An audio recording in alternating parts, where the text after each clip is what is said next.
عقل مندوں کے لیے ایک زبردست مثال. ہم تربوز خریدتے ہیں، واٹر میلن، مثال کے طور پہ 5 کلو کا ایک تربوز ہم نے خریدا، اور جب اسے کھانے لگتے ہیں تو پہلے اس کا چھلکا اتارتے ہیں نا. 5 کلو میں سے کم از کم 1 کلو کا تو چھلکا نکل جاتا ہوگا، یعنی آلموسٹ 20%، 20% تو کم ہو جاتا ہے.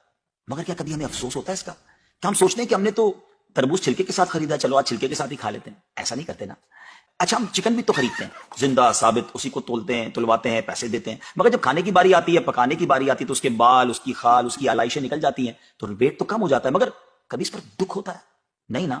تو پھر 40,000 میں سے 1,000 دینے پر، 1,00,000 میں سے صرف 2,500 دینے پر ہمیں کیوں بہت تکلیف ہوتی ہے؟ حالانکہ یہ صرف 2.5% تو بنتا ہے، یعنی 100 روپے میں سے صرف 2.5 روپے.